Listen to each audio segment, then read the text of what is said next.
Absolutely incredible. And it also looks like we'll be keeping control of the House of Representatives.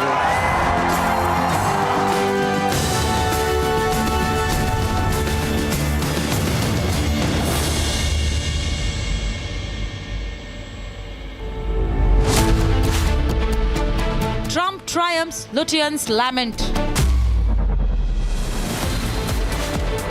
Third for Rahul's cheerleaders and deep state crew.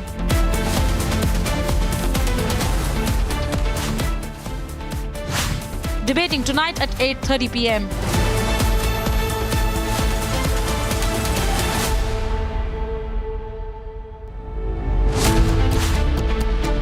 The Vogues versus right-wingers. Arnab drills down why the Vogues lose to the right. When will the Vogues learn to read the room? Debating tonight at 9 p.m.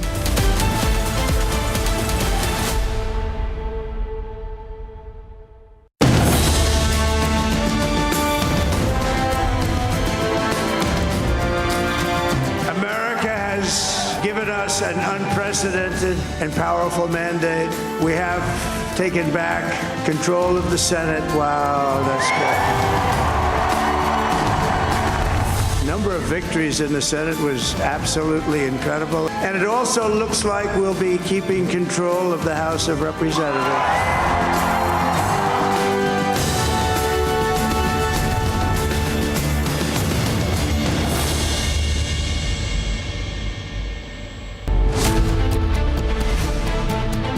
Arnab dissects what Trump term will mean for Bharat. Trump back stronger, Indian markets zoom. Arnab asks, will Trump work for Indian interests? Debating tonight at 8 p.m.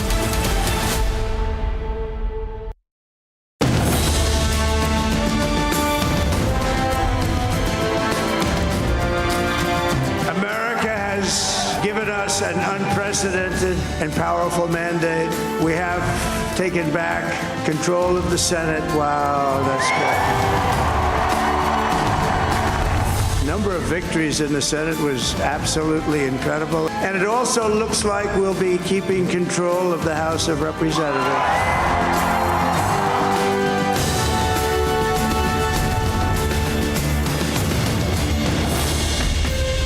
From Asia's largest news headquarters, setting the agenda for Bharat.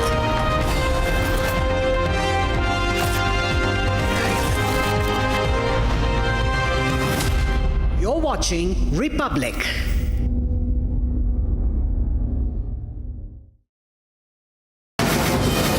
From the Republic Media Network headquarters, it's time for Arnab Goswami on The Debate.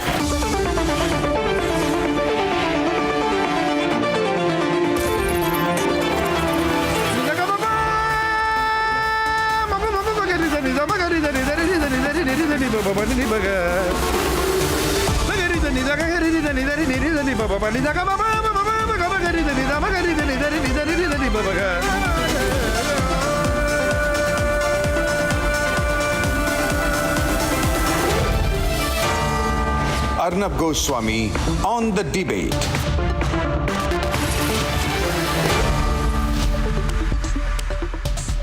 Well, Donald Trump is going to be, once again, for his second term, the President of the United States of America, the 47th President of the US.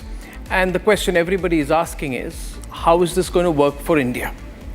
Well, at one level, it's going to work out great because Donald Trump personally has a wonderful equation with Prime Minister Narendra Modi. He respects Narendra Modi. He's spoken about him so many times in interviews and statements.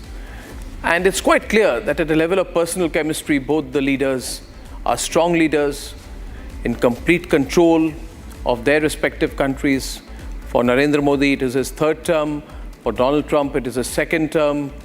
Both are leaders with cult followings and quick decision makers. So at a level of personal chemistry, I think there is a world of possibility out there that Narendra Modi and Donald Trump will do great things together, that they will be able to take quick decisions cut the red tape and make things work. Having said that, and despite the fact that many people believe that Donald Trump wants America and India to work together, and I too believe that he does want America and India to work together, I have no doubt that compared to Kamala Harris, he's a much better alternative as the President of the USA from an Indian perspective. But we must be extremely watchful as well, because there are things you say during an election. How Donald Trump will be in his second term towards India will only be found out after he enters the White House for a second term. And I would be watchful for three reasons. The first reason is because he's a protectionist. He loves Narendra Modi. He says Narendra Modi is a great leader, someone I'm very fond of. He's a fantastic man. But at the same time, he says that India is a big abuser of tariffs. And he has said that anyone who deals in foreign trade not using the dollar or not depending on the dollar will face 100% tariff blockages in the United States of America. Now, will he actually follow through on that?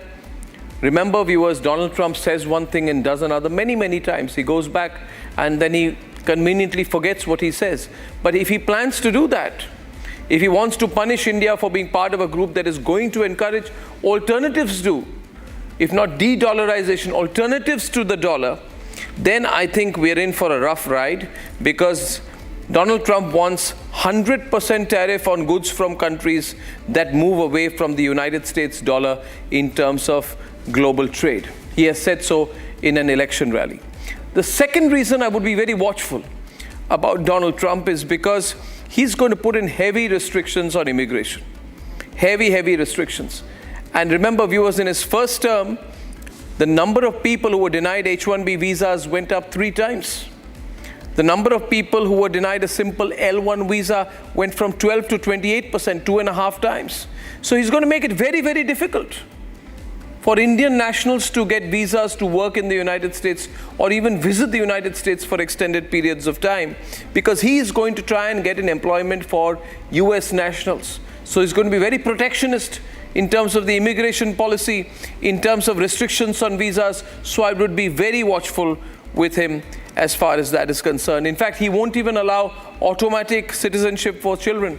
Those born in the US will not automatically become US citizens. If he has his way, he's going to make sure one of them has a parent who's a US citizen or legally living on an extended residence permit in the United States. So he's very, very protectionist. And the third reason I would be watchful about Donald Trump is because I don't know how he's going to deal with Russia. And the fact that we are working very closely with Russia, at some point, it is possible that our stance could end up hurting him. Is he going to be different from the deep state? We know Donald Trump himself is a victim of the deep state. But the deep state hated India's nation-first position. And remember, Putin has not yet congratulated Trump because technically the United States is not a friendly country. Remember, viewers, see the muted language that came in from China, which says that we are going to work on the basis of mutual respect. Not a very warm and effusive welcome to Donald Trump in his second term. So beyond the fact that Putin and Trump may get along personally more than Biden and Putin ever did or ever will in the future, the fact is how Trump responds to the warmth between India and Russia is something we'll have to see and examine. So it's a changing world. Personally, I believe Donald Trump is a very practical man. He wants to do business. I think he's going to say a lot of things in the election. He may not follow through to the T after that. I think he's going to be reasonable. I think he's going to realize that he has to do business with India. Rhetoric is not enough. And that trying to make the kind of noises he made in his first term when he threatened sanctions, when we wanted to buy S-400 anti-aircraft missiles from Russia, that did not work. That needed India change its line, needed Narendra Modi change his line. I think this time he would be more practical and reasonable in his expectations of what India will or won't do. That's my analysis. So I'm not among those who think, oh, his coming back is going to be just fantastic for India. Not necessarily. He's better than Kamala Harris. But we are going to have to watch him on a day-by-day basis. Ladies and gentlemen, debate number 1 is on what the impact is, what the impact of Trump coming back is for India. Debate number 2 this evening on how the indie lobby doesn't have a go-to anymore in the US. And debate number 3, ladies and gentlemen, is on why the wokes lost. I personally believe is the media which lost. It's the wokes who lost. Kamala Harris was just a puppet, just a mukhota, as they say. That's debate 3 at 9 o'clock. And here are the headlines this Wednesday evening on the Debate Tonight.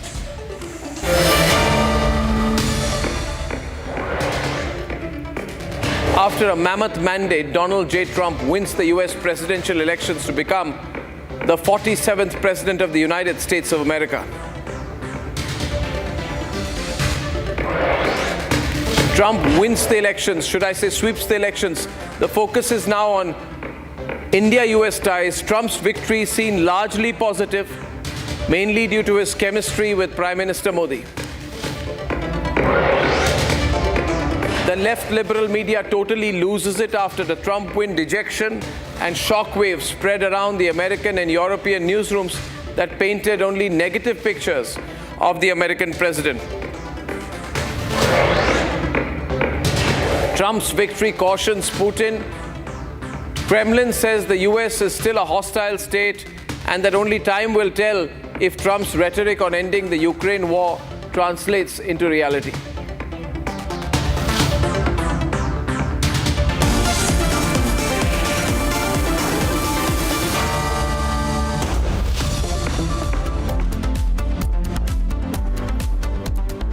So naturally, we have a singular focus today, Donald J. Trump becoming the 47th President of the United States of America. What does this mean for India? From visas to the Trump-Modi bonhomie, is bonhomie enough? Or will we, as I said at the start, have to be very watchful this time? Let's take an overview and then we'll debate this.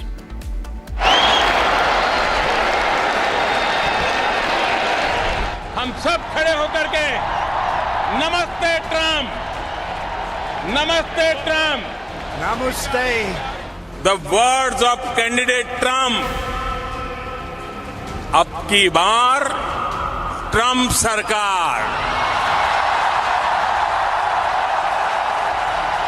Donald Trump sweeps victory to become the 47th President of the United States.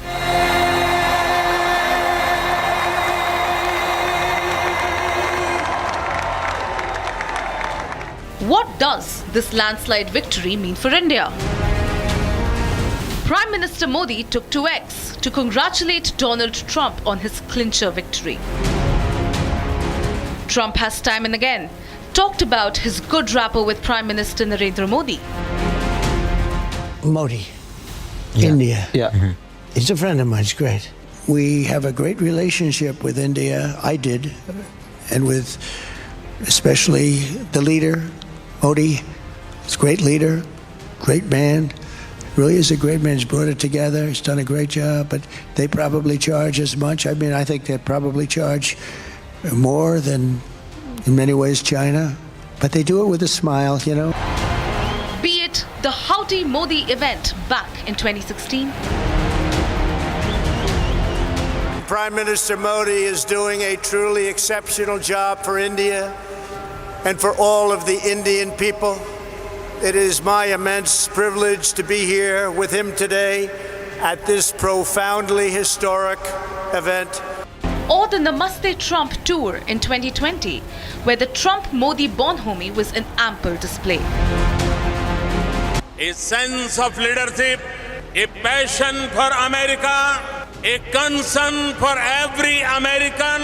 He needs no introduction. The President of the United States of America, Mr. Donald Trump. Trump's aide, Shalabh Kumar, has voiced concerns about Kamala's take on Article 370 abrogation and Harris's unclear stance on violence against the Hindus.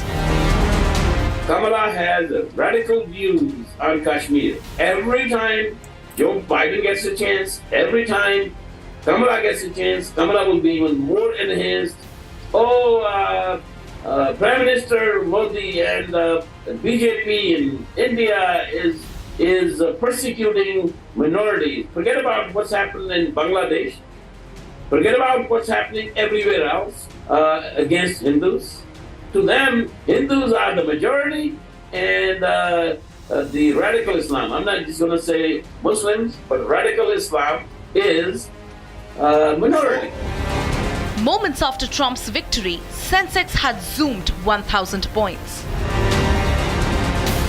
Moreover, Nifty percentage experienced a 1.5% surge, with its stocks also experiencing a massive boom. Bitcoin prices had reached an all-time high.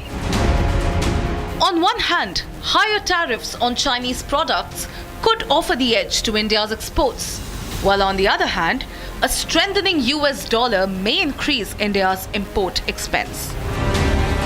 Analysts believe that the Indo-US business climate will benefit massively, while at the same time, there remains anticipated rise in US fiscal deficit.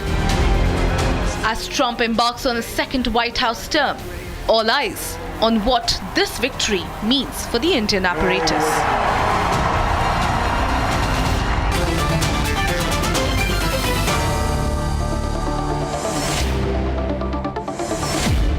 So first we have with us a Member of Parliament and now a candidate in the upcoming Maharashtra elections. But tonight he's joining me because of his deep association both with American politics and with the Trump family. He knows the Trump family very, very well. And so Milind, thanks for taking time out from the campaign trail. You know the family, you know what they stand for. Are we expecting too much from Donald Trump in this term? Everyone's so enthusiastic about it. Why are we so enthusiastic about Trump? Well, Arnab, firstly, thank you for having me on your show this evening. I have the good fortune of certainly of knowing President Donald Trump's son, Don Trump Jr. I have a good relationship with another senior man who fought as an independent initially in the presidential race and then supported President Trump, Robert Kennedy, RFK Jr.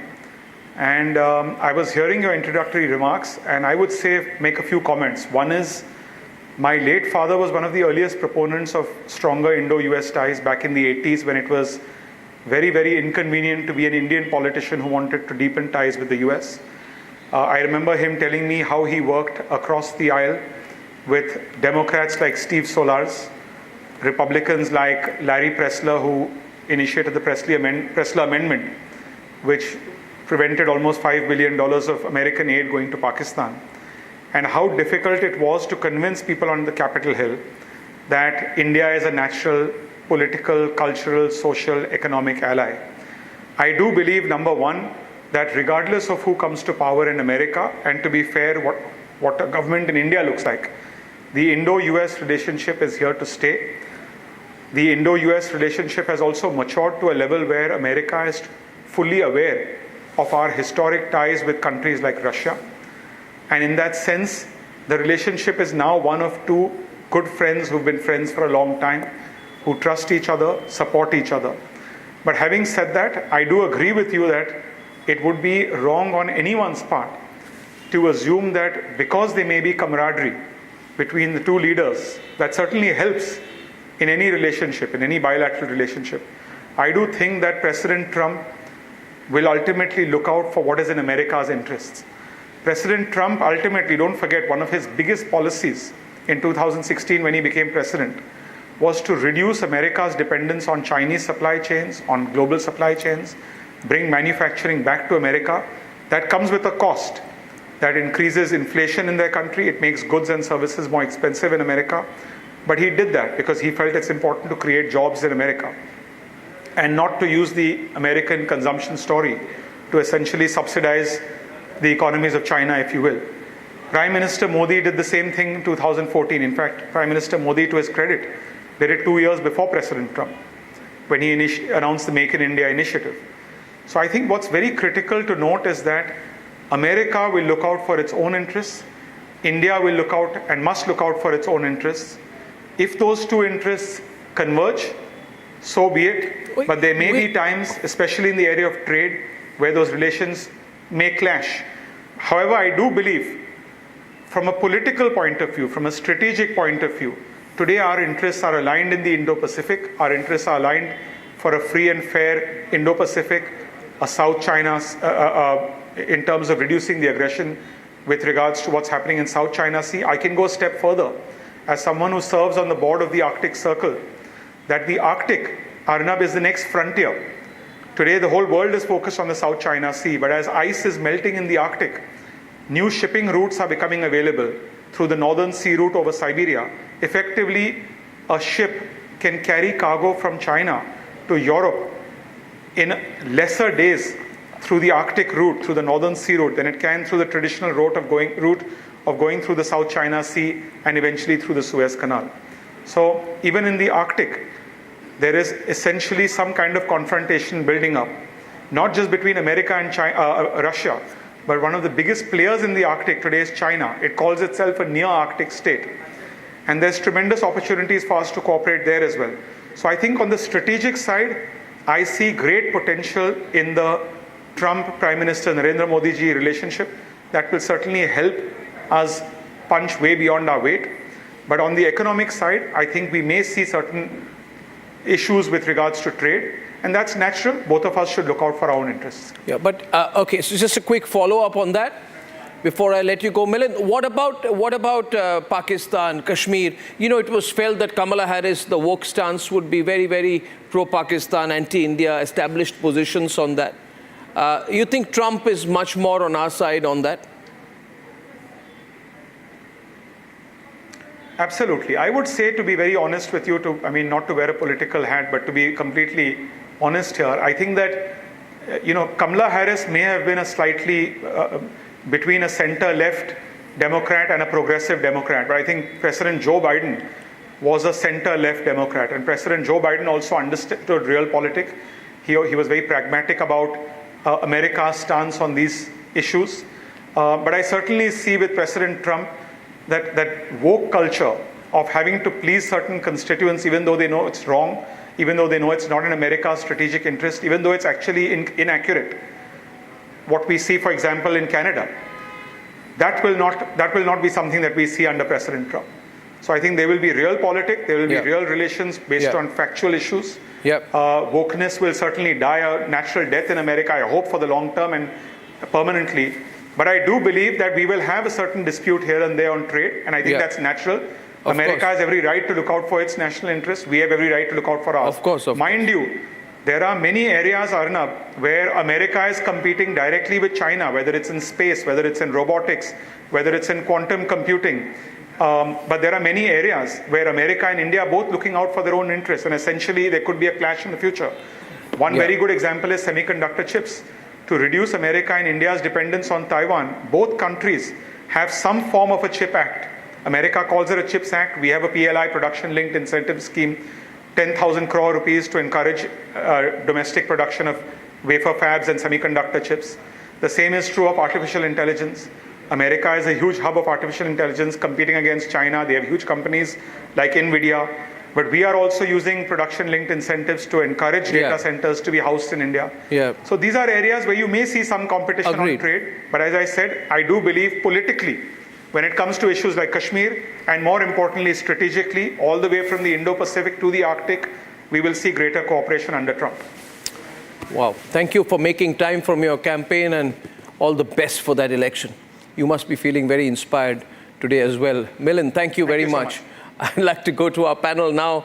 We have Suhel Seth after a long time back on air with PK Basu. We see Alok Bansal, Sushant Sareen, and we have, after a long time, Ravi Batra, well-known member of the South Asian Indian community there in New York.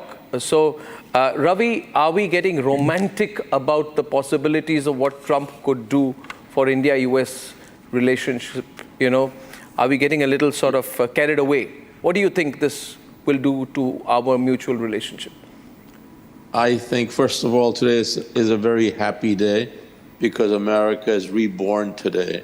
It is our resurrection of 1776 and 1787. India, by the way, should be our #1 cheerleader for this rebirth because it was the Indian tea in Boston Tea Harbor that started the American Revolution. And India, of course, paid the heavy price to Lord Cornwallis after he lost to our General George Washington. But today, America is finding its roots. It's celebrating its roots because, after all, America is born out of leaving Europe and the problems of Europe in this 17th and 18th century. So, and for over 50 years, Ranju and I have tried to bring India closer to the United States, and of course, today it is a relationship of the 21st century. Prime Minister Modi in 2016 made a very important declaration in Washington, the Visibility Declaration. We were there for it. We celebrated it. From our point of view, it was the ultimate pledge by India and every Indian which is a rule of law nation, to celebrate and support the United States. When America is strong, the world is better. When America is strong, wars don't start. Yeah, but when America is strong, but America under Trump. Okay, I think Ravi, I like you, but even you can get carried away sometimes, despite being such a great attorney. When Trump wants to do MAGA, he says Narendra Modi is a great friend, wonderful man. I mean, the kind of praise that Donald Trump has showered on Narendra Modi. In fact, in a recent interview said, I've never seen someone who holds his own. He doesn't even want American help in solving issues. All very great. But he also constantly refers to us as the biggest abuser of tariffs. And I was shocked when he said, I'm going to put 100% a tariff on goods from countries that move away from the US dollar in trade. Well, can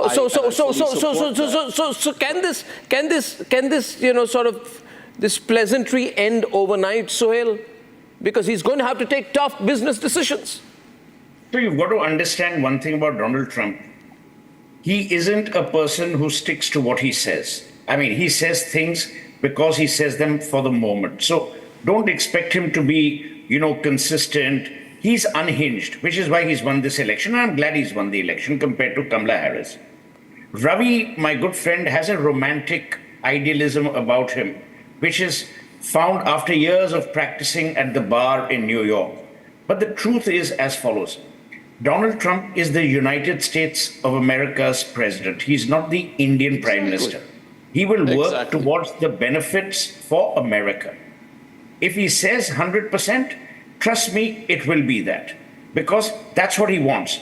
Look at his campaign promises, Arnab. His entire campaign pivoted around the fact that I want America's interests first. The subject will also be the Trump family's interest, but that's a separate matter. Number two, Donald Trump is a businessman. He's a deal maker. I mean, the art of the deal is embedded in him. He's got things which make him look smart. He is, as Wodehouse would have said, he erects his own statue every morning that he looks in the mirror. So that's how he is. Number three, please remember, he was the only president of the United States in the last, 80 years or 100 years perhaps, under whose watch America did not go to war. Because he knows that was money terribly spent. Yes. He was the one who pulled up NATO. He was the one who pressurized China. He was the one who was willing to do a deal with North Korea. That's in his grain. He does not want to waste money that should actually go back into the development of the United States of America. Yes. Now let's come to Narendra Modi and Donald Trump, or as we would say, Donald Trump. The reality, Arnab, is as follows. Narendra Modi represents the world's largest democracy. Donald Trump represents the world's oldest democracy. They have to make things work. Relationships are not only between two public individuals or two leaders who are individuals, they're also between countries. America can't ignore India as much as India can't ignore America. That's the reality of the matter. It's not about the Indian diaspora, it's not about, howdy. I agree, Suhel. Howdy Trump. But that's how the reality is. I agree, Suhel. And in fact, feel very strongly that Donald Trump will be good for America. If he is good for America, subtextually, he'll be good for India and perhaps the rest of the world. Now, in principle, I agree with you, and I agree to some extent with Ravi. The complex issue comes in this way, and I want PK and then Sushant to come in on it. I'm coming to you, sir, just a bit, Alokji. See, Narendra Modi also represents one of the world's largest defense importers, one of the world's growing defense exporters, the world's largest emerging market, and one of the world's largest IT workforces. And that's where conflict can begin to come in. Because soon they'll have to sit on the table, and I expect PK, he's going to be a really tough negotiator. It could be an all-new start. It's not continuity here. We don't know what to expect. PK? Indian companies won't know what to expect. Okay, first of all, the US and India have a convergence of interests, and that convergence is going to be a lot greater under Trump. Trump is going to withdraw military assistance to Ukraine pretty quickly. That is going to be positive for the world because that will end the war and reduce oil prices. Secondly, he is going to increase US oil and gas production substantially. He's going to remove the regulatory limits on that. That will also reduce oil prices. So the fundamental positive is that we'll see lower oil prices. That'll be positive for India. Second is that, you talked about a potential for 100% tariffs on India because we might move away from using the US dollar. There is no reason for us to move away from the US dollar. The reason we were doing that was because of sanctions imposed by the Biden administration. And you must understand that Joe Biden has a personal kundak, so to speak, about Ukraine. He has been a long-term advocate for Ukraine joining NATO. That is not a consensus in the US. The Republicans don't want Ukraine to join NATO. Jim Baker, who was Secretary of State to George Bush I, had promised that there would be no expansion of NATO, even to include the Warsaw Pact countries, leave alone former parts of the Soviet Union like Ukraine, Moldova, Georgia, etc. Truly. So that the consensus is going to go back to the Jim Baker consensus, and the Jim Baker consensus is going to be accepted by Donald Trump. So I don't think there is any reason to fear the persistence of sanctions relating to the Ukraine war. Those will go away pretty soon. I get that. And that reduces the need for us to move away from the US dollar. So which takes me to my next question. There will be cooperation. Which takes me, PK, to my next question, just so that I can get Alok and Sushant in. Pacific will be the focus. What happens to our relationship with Russia? Sushant and Alokji, if you can throw your weight in on that. Will he be okay with our relationship with Russia, our trade with Russia, our being a big consumer of Russian oil? Will this be okay, and for how long? Sushant? So I think, Arnab, it will depend on what kind of a relationship he wants to have with Russia. True. If he wants to improve relations with Russia, then he can't be pressing India to break off relations with Russia, right? If he is going to be increasing, as Mr. Basu is saying, he's going to be increasing oil production within the United States, and oil prices are going to crash, the Russians are going to take a hit automatically. They depend on a certain level at which oil prices are to run their economy. Not only the Russians, many other countries, including Iran, will take a big hit if oil prices were to crash from, I think they're about $70-$75 right now, crash to about Right? But again, US can ramp up oil production only if it remains above a certain level so that fracking becomes possible. Otherwise, it's not economical. So we'll have to see how that balance operates. But if he is going to weigh in the direction of ending the war in Ukraine, and he's also going to pressure the Europeans to back off from the way they are trying to ignite the flames out there even more. And he's going to have some kind of a détente with Russia, which actually also gives him a bit of a leg up in a potential confrontation or contestation with China. which also works for us. In fact, one of the things that the Indians have been trying to impress upon the Americans is that it's strategically myopic for you to target the Russians, who are simply not the old Soviet Union and the superpower of the past. It's a great power still, but it's not what the Soviet Union was. And to push them into the arms of the Chinese. Yes. How does it make sense for the Americans? So if Trump is going to drive that wedge, it works for us. Yes. So we can be friends with the Russians. We are not going to be picking up a fight with the Chinese, but I think it does give us a leg up to even negotiate better with the Chinese if the Americans are breathing down their neck. That is between India and the United States again. Look, these are two big countries. Okay, we are not going to be on the same page on everything. We will have our differences. We are both very argumentative nations, and I have absolutely no problem, none whatsoever, if the Trump administration is going to be transactional. I think it works very well for us. Of course, we are transactional. Relationship, because Arnab, all international relationships are transactional. Of course we are.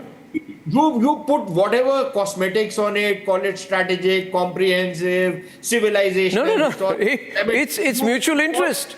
No, I totally agree with you. No, I like that. See, Suhel, everyone likes that. We're practical people. We've got a Gujarati as Prime Minister. So if supposing the Americans are going to place certain tariffs on us, let us see how we are going to negotiate. No, of course we will. Of course we will. But I have a last point, and people are so enjoying the conversation here.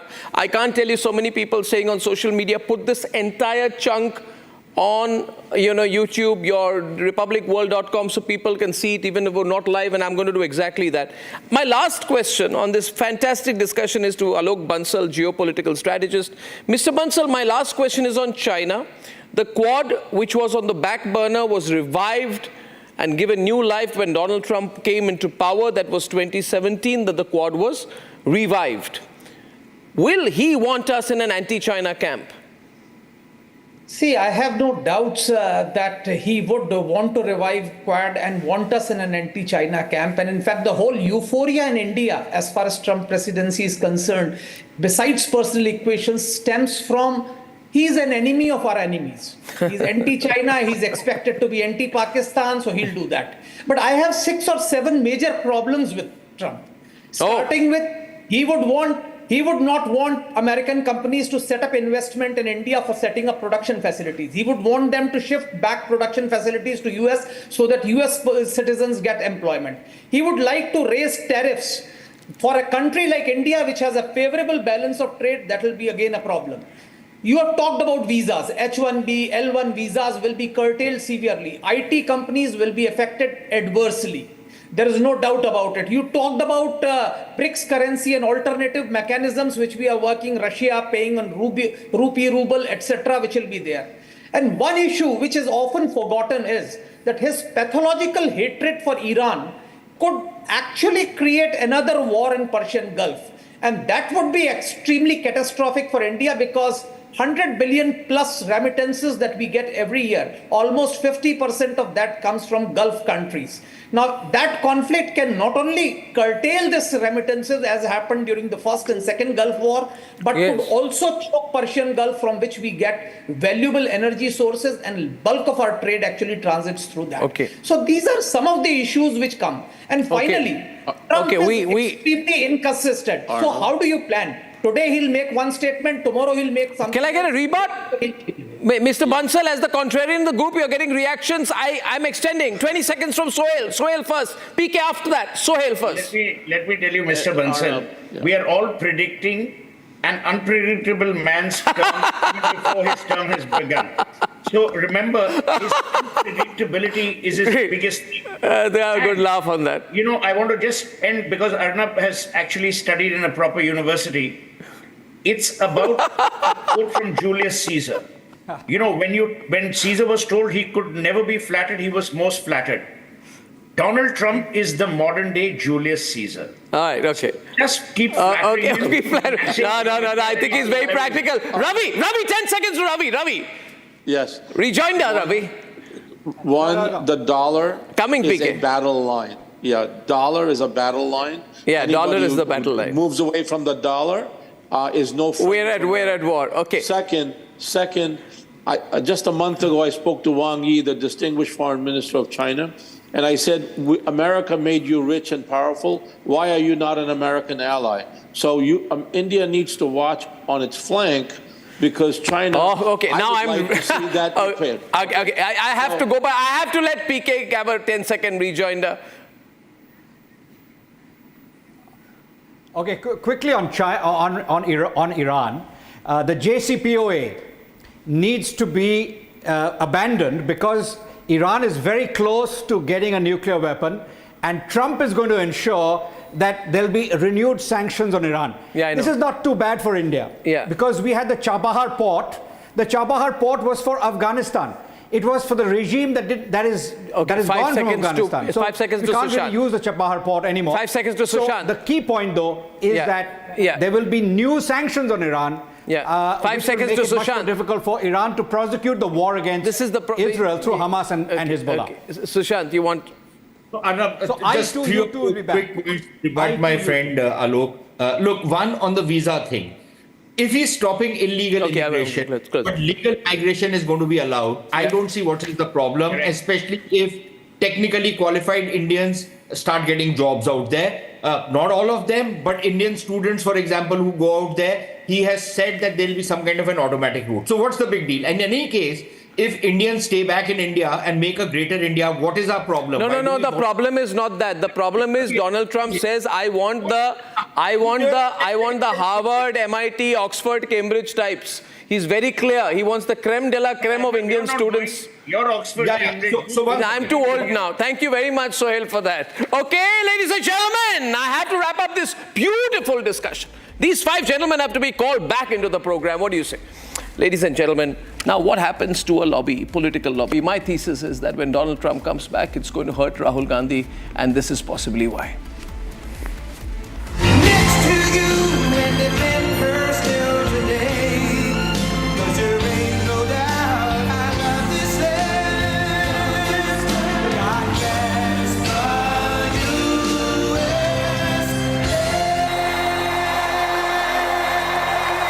Thank you very much. Wow.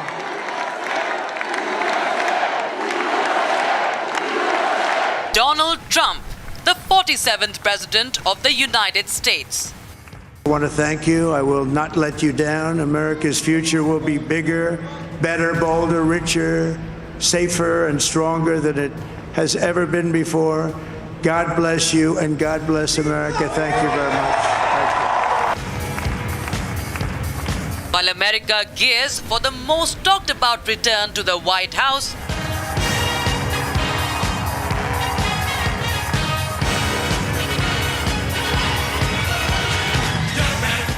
a lobby in India may have just lost their plot.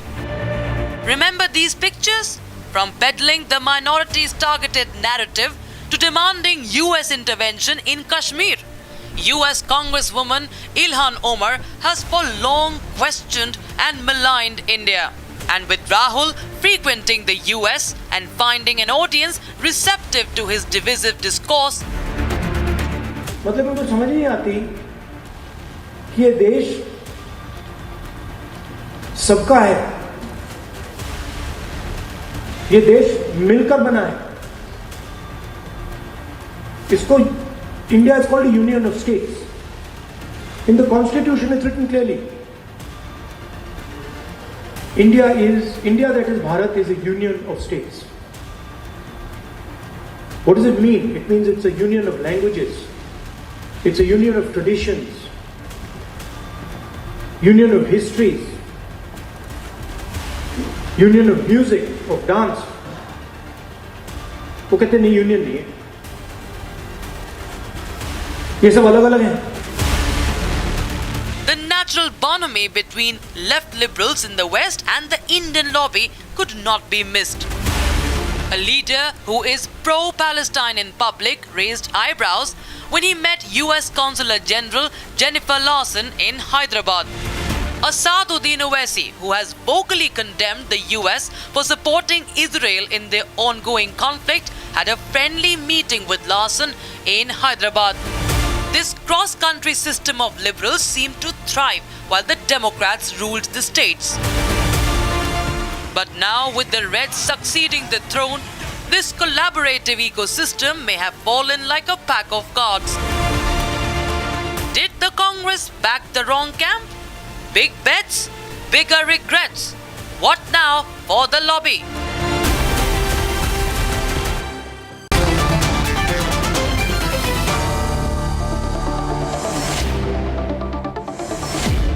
We'll keep this very quick on this one. First, Ratan Sharda, if you could quickly tell us what you think the impact on the lobby will be of Trump coming and Kamala Harris losing badly. Lobby had very good sponsors in the academia. If you remember, a study said that the academia is 94% controlled by the leftist faculty. Now this has slowly dropped down. The paid sponsorship of Rahul Gandhi will suffer. The Soros and company will find it more difficult to fund these anarchists and these ultra-leftists. And I think there will be a better change for the better. For example, in TSS Mumbai, I attended a seminar where the study was done on illegal Bangladeshi migrants, their impact on socio-political, economic society. Now, this was never possible in the earlier days. It was we keep it quick now. I give the example of Bangladesh to take the debate forward. In the case of Bangladesh, Rahul Gandhi, Muhammad Yunus, Deep State, George Soros, Bill Clinton, all on one side. All on one side. Donald Trump, Narendra Modi, Bangladeshi Hindus on the other. So now that support will be missing. Right? There will be still those groups, Ilhan Omar and all will still be there, but they won't be in power. They become irrelevant. The biggest supporters of Rahul Gandhi in the US will be irrelevant for the next 4 years. Your Arnab, response to that? Vivek first. Vivek, coming to Sanju. Vivek first. Vivek. Trump won't be allowed to rest. I mean, shame on the people of America for choosing a dictator, an Islamophobe, a violent man, a warmonger as the next president of the United States. Shame on the people of America. Okay, thank you for your illuminating comments. Sanju, to reactions to the panic, Sanju. Yeah. Arnab, I just have one thing to say. The greatest comeback since 1892, that is of Donald Trump. This man was maligned, convicted, impeached, incarcerated, arraigned, arrested, and look where he is today. Please, Vivek, I did not heckle you. This is a stinging slap to Taylor Swift, a stinging slap to Oprah Winfrey, a stinging slap to Jennifer Lopez, a stinging slap to Katy Perry, a stinging slap to Tom Hanks, a stinging slap to New York Times, a stinging slap to Washington Post, a stinging slap to left liberals, a stinging slap to legacy media, and a stinging slap to everybody who was trying to endorse a candidate who was willing to spend taxpayer money for gender change operations rather than ensuring where is your Rashtravad? American Kamala Harris was an Indian origin woman. Where is your Rashtravad? What happened to your nationalism now? You're choosing a fanatic white president just because he shares an equation with Modi. She would call herself black. Kamala Harris never identified herself as an Indian woman. I didn't know that. I thought she was from Tamil Nadu. She had roots in Tamil Nadu, I thought. She calls herself a black woman. She does not identify herself even as an Asian. So please don't sit here and give bhashan. I'm very happy. No. Don't give me stories. Trump is Modi's friend. He's not India's friend. Start crying. You have to cry now for the next 4 years. To katenge. Yogi's model is what Trump started there. Batenge to katenge is what Trump did. Okay, why did just curious here, Sham, why did Congress leaders get emotionally attached to the Kamala Harris lobby? I mean, why were Congress leaders getting so interested in seeing Kamala Harris win? What were they seeing in common with Kamala Harris? See, besides Arnab, the fact that both have lost. Arnab, first point, Congress has no interest in promoting any candidate in US elections. And you are talking about lobby and all that, so I need to defend that. So that means I need to accept that there is a lobby. I'm not going to play on your pitch. Okay, simple thing is, there is an election that happened in US, which is according to the people of the US, we are a federation like USA. For the people of USA. What is there for us to comment on He has this? used was it such correct for Rahul Gandhi to deplorable go and and say that despicable language for democracy is not safe? President Trump. Was a good idea Do you of Rahul support Gandhi to say that in Manishankar USA? Ayyar's language? Have you seen the language used by Manishankar Ayyar? I can't Why even... are you jumping in between Sanjuji? I didn't tackle you. We are in danger. I didn't tackle you. Why did Rahul say that in USA? Should I call Please, Manishankar Mika, tell Ayyar me. deranged, Why did Rahul deracinated? Gandhi in USA said He's that our completely democracy is lost in the danger? Have you seen your alliance reason? partner Did Ilangovan he have or to go to BMK, US the to kind say of this? language he has No, used? the one thing is clear that the one thing is very clear, very clear. The one thing is very clear. Why maybe the BJP will like Donald Trump a little bit more is because he's anti-Islamist violence, anti-jihadi groups and pro-Hindu. He's openly pro-Hindu. He's openly pro-Hindu. I am not bothered He's whether pro-Hindu. Islamic or not. I am bothered that he's pro-Hindu. No, Trump is openly pro-Hindu, isn't he? Isn't he? Who's now a Republican, even she is openly condemned the genocide of Bangladeshi Hindus. Why should we not support Trump? विवेक श्रीवास्तव बताओ क्या कमला Harris ने एक बार Bangladeshi Hindu genocide पर टिप्पणी की नहीं की? Trump एक जाहिल है. ट्रम्प इज अ जाहिल. Please watch your language, sir. I think this is India है. These people are not fit to sit on it. Why are you having a meltdown? Why are you having a meltdown, Vivek? You guys are not feeling well since morning. I don't. You guys are not feeling well since morning. I mean, the entire group out there. Yes. What is your problem, Sham? Sham, louder, Sham. What is your protest, Sham? Only Sham. Yeah. What do you want, Sham? Wait. Ratan Sharda ji, don't speak this language. These people and all that. What do you mean, these people? What does Vivek say? What do you mean, these people? Vivek said Jahil hai. What do you mean, these people? Does he have a right to call US President Okay. Jahil? On what grounds? I didn't tell you what I told Vivek. Ratan Sharda ji, yeah, take objection to our friend here. That Rahul Gandhi goes to US. What do you mean, these people? What do you mean, these people? Do you agree with him? That What we do are you mean, these federation, people? we are not fit for democracy. Democracy is in danger. Do you agree with that? This one. Okay, bring him in. Me now. Hey, Manuwadi, chup raho. Please. Chup raho, he says. Come down, sir. So he's losing Tempers have gone up. Peace. Ratan Sharda is on the comeback. Manuwadi, भाषण बंद करो. तमीज से बात करना सीखो. Do you have the guts to तमीज से बात करो. Jahil? Do you have the guts to call illegal Bangladeshi aliens Jahil? No, you won't do that. मैंने कहा राहुल गांधी ने यूएसए में जाके कहा संजू डेंजर इन इंडिया. ये मैंने पूछा तो उसमें आपकी तमीज को प्रॉब्लम क्या है? आप बताइए मुझे. राहुल गांधी ने सही कहा कि Donald Trump is an anti-India president. What's wrong? Why are you supporting somebody anti-India, man? Foreign the country. But Rahul Gandhi goes to Cambridge and says India is No, he does not. He does not. And China is going to become against you now. Speaks in India. Your love for Trump is going to make you anti-China. Shout. Or louder. Okay, PK is coming in. PK Basu said he wants to make a comment on the program. Now, the fact of the matter is, to all the members of the lobby, I want to say one thing. See, listen here. Kamala Harris lost. Why are you getting senti about it? PK wants to make a comment. PK wanted to make a comeback. Why are you getting senti? Why are these people getting senti, emo? What's wrong with you? You are jumping. These people are Go have a drink, man. One second. PK Basu wanted to comment on the liberal meltdown. PK? Yeah, well, unfortunately, for the last 8 years, the entire global media, including the Indian media, has been demonizing Donald Trump. But the simple fact is that he was good for the US economy. The electorate always felt that, and so he's been re-elected. It's as simple as that. Now, with regard to George Soros and the entire ecosystem of woke culture across India, I think this is a huge setback. It's a huge setback for Rahul Gandhi and the India Alliance and this whole agenda of undermining Modi. Okay, ladies and gentlemen, listen, just relax. I know 2 losses, 1 in a row. I know you lost in June.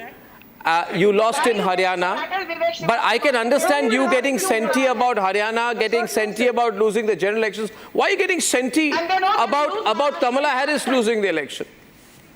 Arnab, I am considering neutral. Ladies Ladies and gentlemen, is doing exactly the same thing in America. Democrats have got millions of people killed.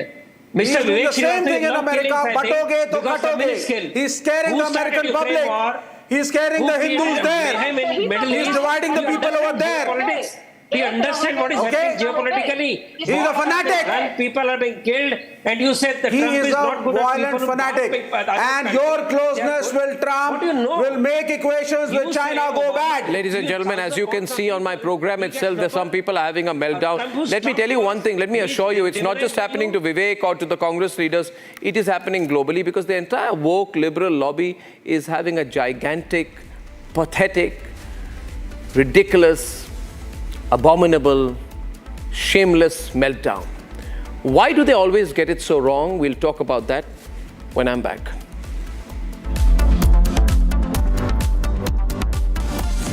Time for a quick breather. Arnab will be right back with the debate.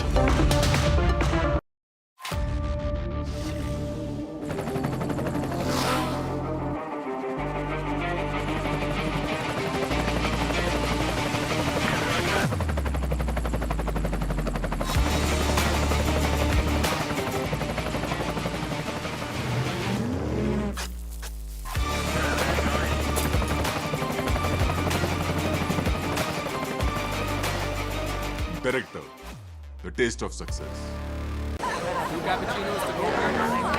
I don't care for no songs and proses.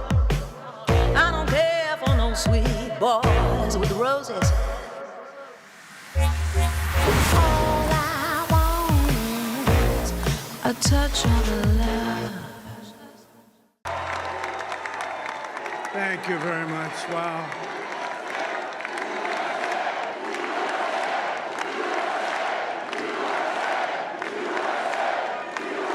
Well, I want to thank you all very much. This is great. These are our friends. We have thousands of friends on this incredible movement. This was a movement like nobody's ever seen before. And frankly, this was, I believe, the greatest political movement of all time. There's never been anything like this in this country and maybe beyond.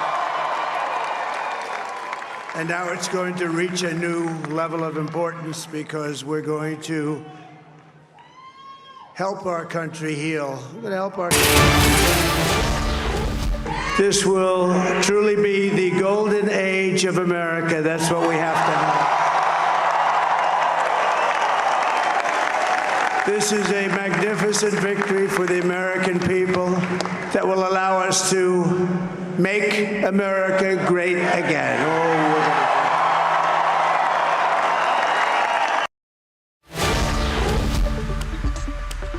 Amity has been ranked amongst the top 3% universities globally, a testimony to Amity's globally benchmarked quality.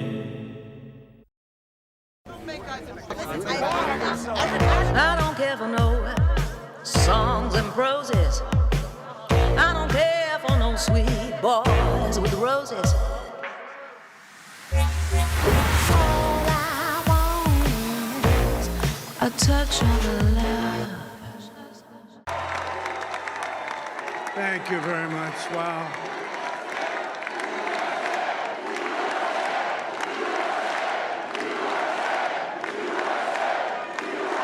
Well, I want to thank you all very much. This is great. These are our friends. We have thousands of friends on this incredible movement. This was a movement like nobody's ever seen before. And frankly, this was, I believe, the greatest political movement of all time. There's never been anything like this in this country and maybe beyond. And now it's going to reach a new level of importance because we're going to help our country heal. We're going to help our country heal. We have a country that needs help, and it needs help very badly. We're going to fix our borders. We're going to fix everything about our country. And we made history for a reason tonight, and the reason is going to be just that. We overcame obstacles that nobody thought possible, and it is now clear that we've achieved the most incredible political thing. Look what happened. Is this crazy?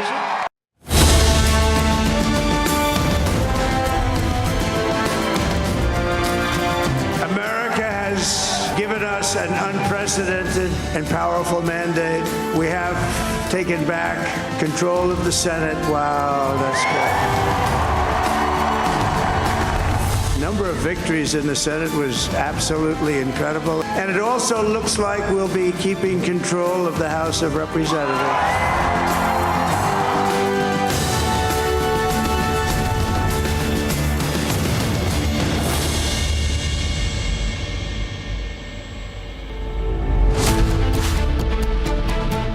Versus right-wingers. Arnab drills down why the Vokes lose to the right. When will the Vokes learn to read the room? Debating tonight at 9 p.m.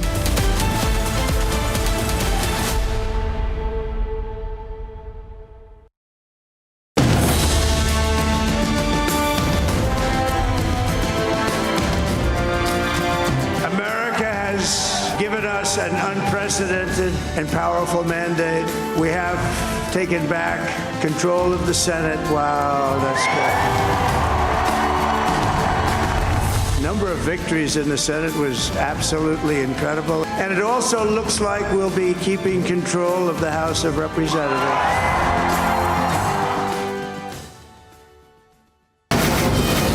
From the Republic Media Network headquarters, it's time for Arnab Goswami on The Debate.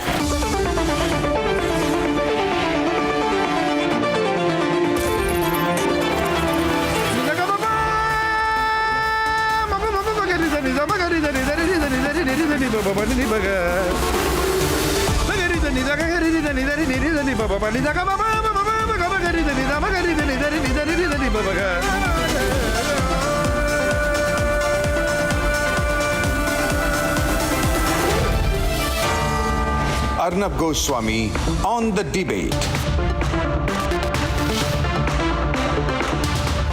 Ladies and gentlemen, some people have been rejoicing, some people have been in mourning, some people are ecstatic.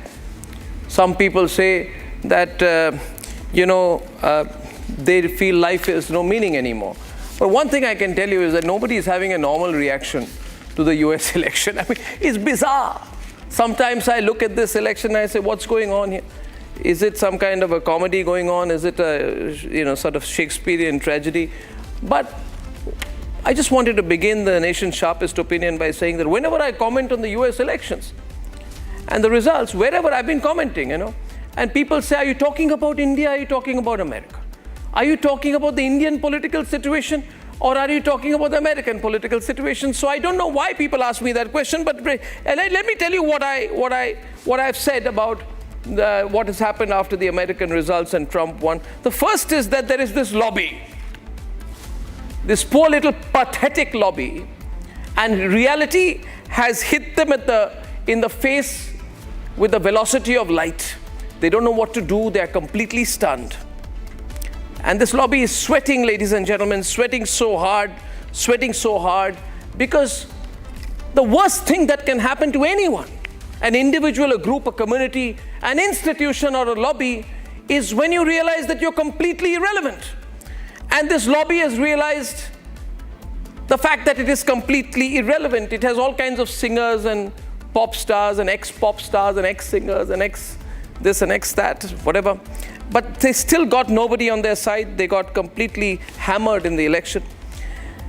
The biggest thing is, ladies and gentlemen, this lobby, which is represented by the media, has given up all pretensions of honesty, integrity, or loyalty to fact in the course of this election. They've gone all out. In fact, let me tell you, this lobby and the media, they were on the campaign trail with Kamala Harris. They were not fellow travelers, ladies and gentlemen. They were the tires of her campaign bus. They were the coffee mugs that were passed around during her campaign speeches. They were the pit stops. They were the people out there at every single level who were on the campaign trail. There was no media in this election. The worst thing for this lobby this time is that they have absolutely nobody to blame. But the fact that they have been rejected, they have nobody to blame. They don't even have Putin to blame. They can't even go around and say this time that Trump won because of Russian interference, because he didn't. They have nobody else to blame but themselves and the fact that they are, at the end of the day, what nobody wants to accept. In India too, this lobby does not want to accept. And when I tell the lobby what they are, they say, oh, you are a right-wing person. You run a right-wing network. You may be the most watched network in the country, but you're right-wing. Well, the reality is it's better than being wrong-wing. And the reality also is this time, ladies and gentlemen, that this entire group ran on an assumption that they represented the people. Whereas the fact is, it is not possible for a small group of ultra-right-wing people to have given Trump this victory. The reality is that Indians, Asians, African Americans, Hindus, Muslims and Christians all voted for him. And the reality also is that there were two candidates in this American election. And remember, viewers, I'm only speaking about America. Please don't take this video and paste pictures of Rahul Gandhi on it. Please don't. Put all the pictures of Kamala Harris that you want. Do not put pictures of Rahul Gandhi. Do not draw that comparison to Rahul Gandhi. For I am talking about one person who lost today. I'm not talking about the person who lost in June. I'm not talking about the person who lost in Haryana. I'm talking about the person who lost in the United States of America, called Kamala Harris. But the similarity between Kamala Harris and some people in India is that they are not in touch with the people. They are not in touch with the expectations of the people. But they are very much in touch with a small group of ultra-elite people, from some singers and Oprah Winfrey on the one side to the New York Times on the other. And we know here also we have some people in the media. We have the wires and the scrolls in our country as well. But ladies and gentlemen, these elites cannot make a political leader win. They can prop up the leader. They can be strategic assets for the leader. They can finance the leader. They can be cheerleaders of the leader. But if the leader is not a leader of the people, that leader can never win. And that's what happened to someone in June. And that's what's happened to Kamala Harris this November. Let's debate. We're leading in the polls, but we have to do it too big to rig. Donald Trump's landslide victory has sent the liberal woke lobby into a tizzy.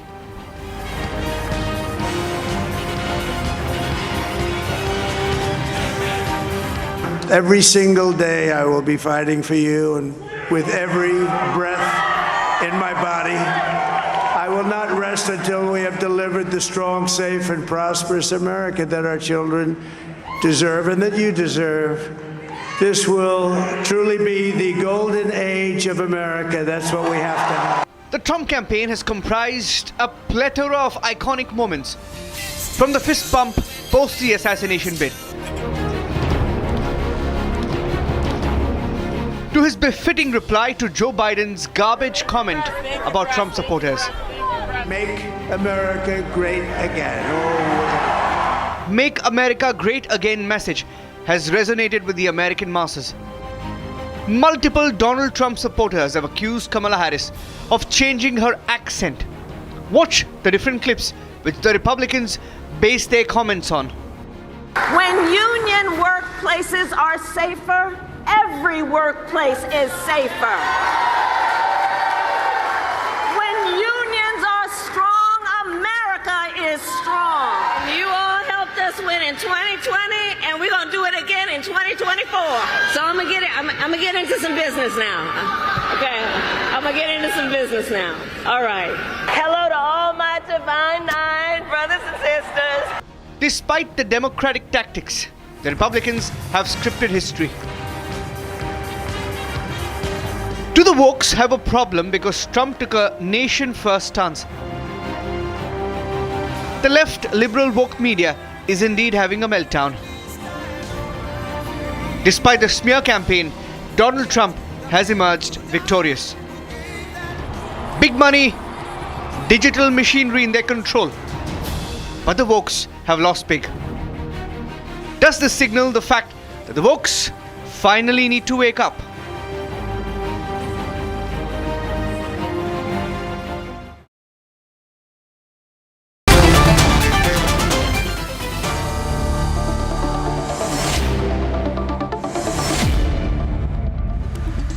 Why did the right wing win? Why did the wokes lose? Why did the liberal woke lobby lose? How did Donald Trump do this? Ladies and gentlemen, I'm starting again with Shalli Kumar, founder of the Republican Hindu Coalition, friend of friends to Donald Trump, and chair 2016 Indian American for Trump campaign. And he's been taking clear positions. Shalab, congratulations, mighty congratulations. What a fantastic victory. What a huge victory. And what a stunning victory. And everyone's in shock. I mean, it wasn't even close. Towards the end, it wasn't even close. So what happened? What do you ascribe this to? Well, God is watching over, like President said.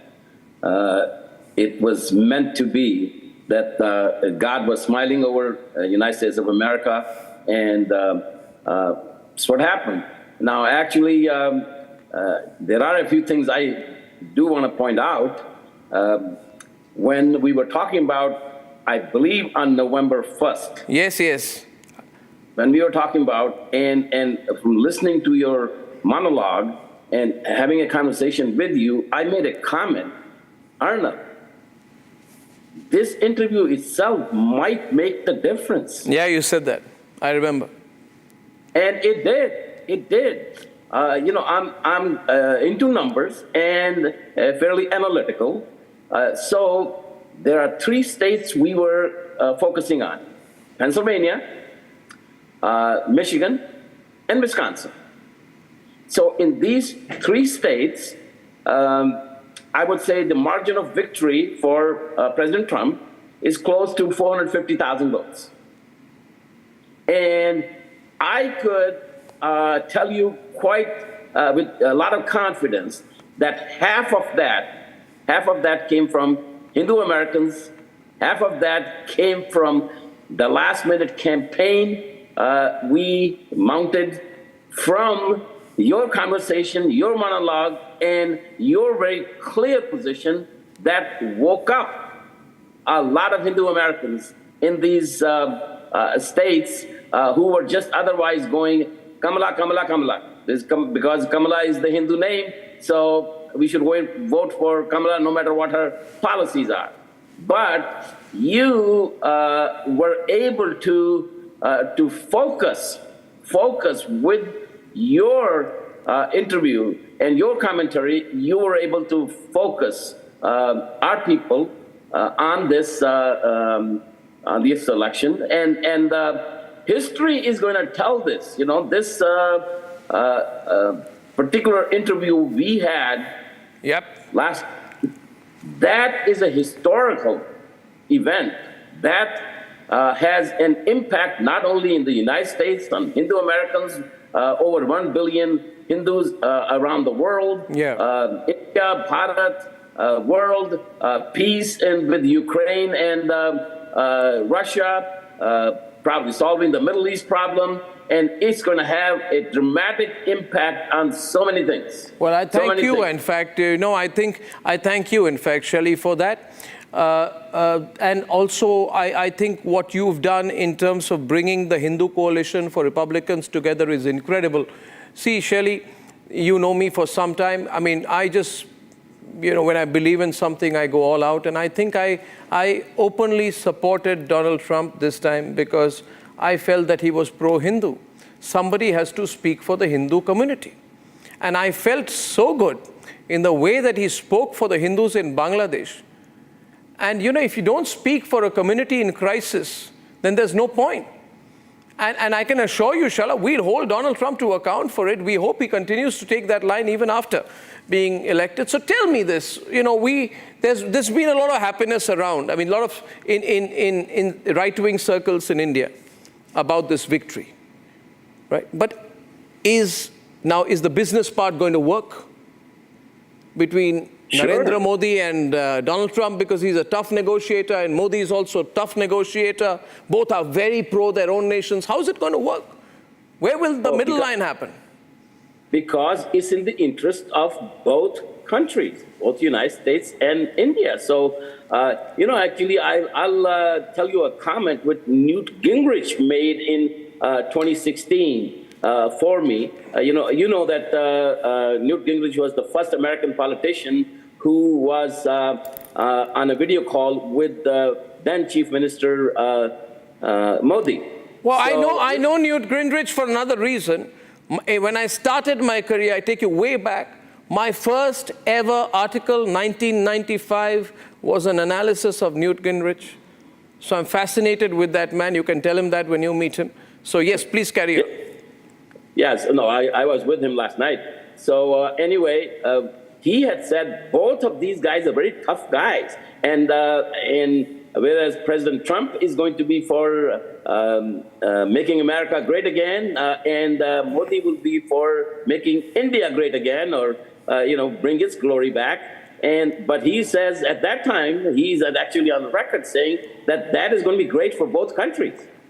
Because he recognizes, President Trump recognizes, and I hopefully Prime Minister Modi, even though he doesn't quite say it like President Trump does, he realizes that our biggest enemy is China.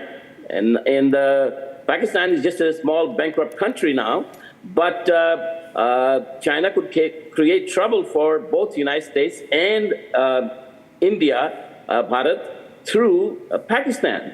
And, we need to recognize that there's going to be a fairly substantial push. I will make sure that happens, that we start talking about, we have a blueprint laid out for a free trade agreement, bilateral trade agreement between the United States and Bharat.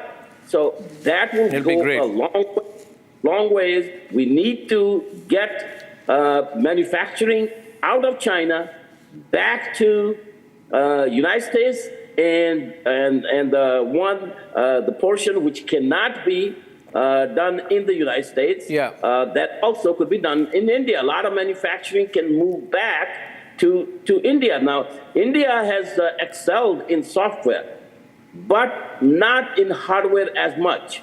But the next 4 years will see a significant improvement in manufacturing capacity of Bharat. Oh, no doubt. There's a world of opportunity, Shelley.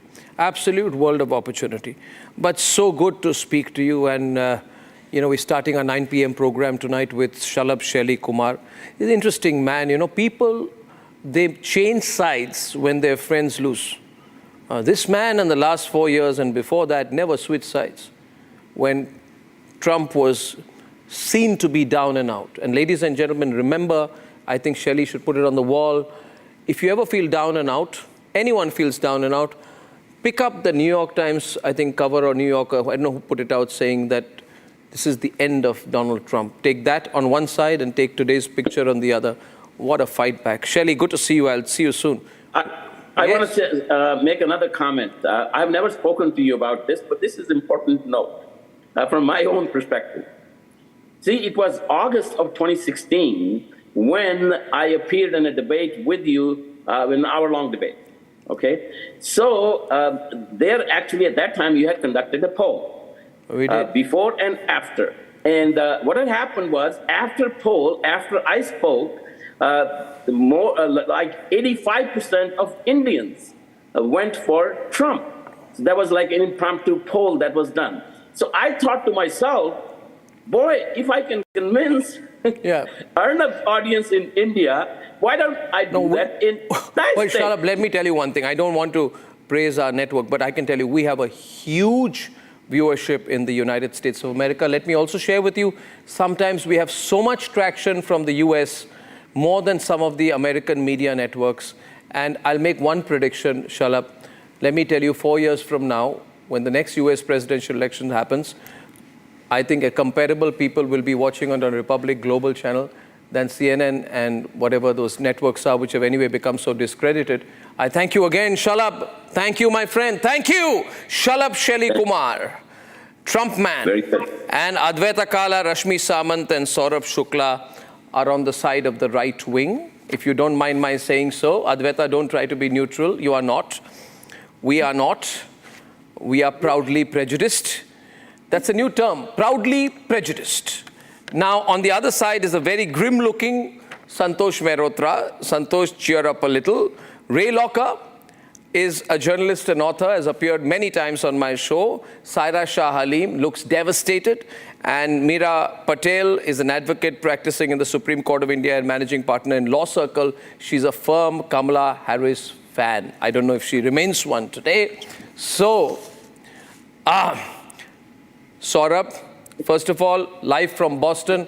It's such a pleasure to work with you, Saurabh. You've been such a great associate. News Mobile, great digital news site. And you've been doing some great reporting for you and for our network. Saurabh, how are things there? Why did the Wokes lose? Good to be on your show, my friend. And, as we were speaking earlier as well, that I would say that people in the US have voted for a leader who could connect. You were speaking about a lot of times, ideologies and the, extreme left tries to portray a leader as something else. But I think they failed to see it in India when Narendra Modi came back to power, and they failed to see it here in the US when Donald Trump has got. And and I'm telling you, I was speaking to a lot of strategists on both sides. One overwhelming view here is that people voted, whether it was voters, the Americans, or the white Americans, from African American community, Indian American in an overwhelming number, Latinos, even women voters, as was being done. Because what Donald Trump did is strategically send out a message that it's a battle between him, who's not an insider, he's the Washington outsider, compared to somebody who was an insider. And the Democratic Party failed to see, because they were being backed by a set of elites who made them think that they can win the votes and can win the election. The challenge is a lot of these politicians don't realize that the real voter lives in the hinterland. For them, basic issues like inflation, basic issues like fuel prices, those are very important. Also, the narrative. I would say Donald Trump was able to get a narrative right. He comes across, yes, there are, he may come across as somebody, who's mercurial. But sometimes the voters tend to choose a leader, and that's what is happening. And I will just take a quick minute on how this will impact on the world. Donald Trump 2.0, I expect, will also not be a replica of Donald Trump 1.0. He has also realized, that's the reason you saw his making amends, whether on the abortion thing. He said, I'm not going to go for a national abortion ban. He distanced himself from a so-called Project 2025. He's already spoken about a great relationship, partnership with India. He has a great rapport with Prime Minister Modi, and I would see leader-to-leader diplomacy working more effectively to solve certain issues. I think that's a very good introduction, and Ray, I think what we need to do is a very serious analysis of what really happened this time. What, in your view, led to this pretty considerable victory for Donald Trump? Was he underestimated, or was he attacked more than he should have been? I think he was underestimated. I thought he ran a pretty bad campaign, but he did resonate with people on immigration and the economy. My opinion is the economy was pretty strong, but a lot of people were unhappy with the inflation that started right after the pandemic and really didn't subside until the last few months. And people look at that and go, I'm paying way too much money for the things that I used to get for a lot less money. Interest rates freaked people out. housing costs. There are a lot of reasons for that, but when you're the president, you bear the responsibility for it. And Trump pinned that on Biden and Harris. So I think that was very successful for him. Now, I don't know how successful he will be going forward because a lot of what he's talked about is inflationary. And so if he puts on a lot of tariffs on Chinese goods, not a good thing. If he kicks out a bunch of people through mass deportation, that's going to affect the labor costs and drive up labor costs. So a lot remains to be seen, but I think because he focused on the economy and on immigration, which has a lot of people concerned, he did well. I think he focused on issues that resonate with the people, which is why, ladies and gentlemen, despite super rich Oprah, super rich stars, Hollywood, all rooting for him, he lost. And he lost so badly. And Saira Shah Halim and Santosh Mehrotra, he lost in a way, Kamala Harris, lost in a way that the entire global woke community is having a solid little meltdown. But the woke lobby, Santosh, is rich, it's elite, in fact, it's super rich, and it went against Donald Trump beyond reasonable limits. I was seeing an article that came out today which said that Donald Trump's 2016 victory, and I'm quoting, was a prank got very wrong. No, it was not a prank. It was a successful victory of a very strategic political mind.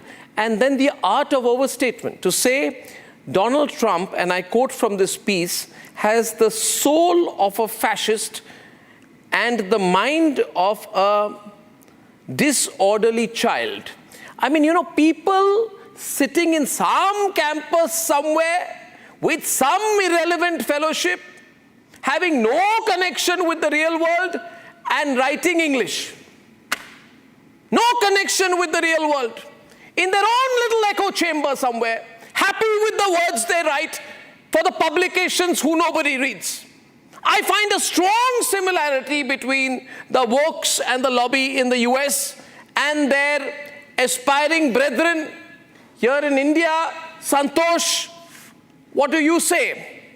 Why did the right wing always win? Why did the wokes always lose? This is your reading of the situation. Always this, always that. I think Ray puts his finger on it. It's very straightforward.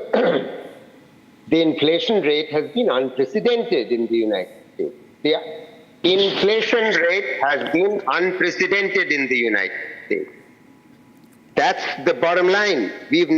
I'm just back from the United States. I was there 10 days ago, and I was stunned out of my mind as to what has happened to prices.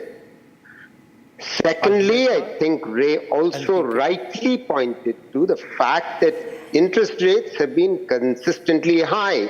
And, the Federal Reserve has kept it high because one of the reasons they believe they will be able to bring inflation down is if actually keeping interest rates high. Now, what most people sitting in India don't fully understand is that a very significant share of US residents actually are homeowners. But they are homeowners on the basis of loans they take from banks, etc. And it's very easy to get a loan in the United States because you pay only 20% upfront cost and the remaining 80% is met by the bank.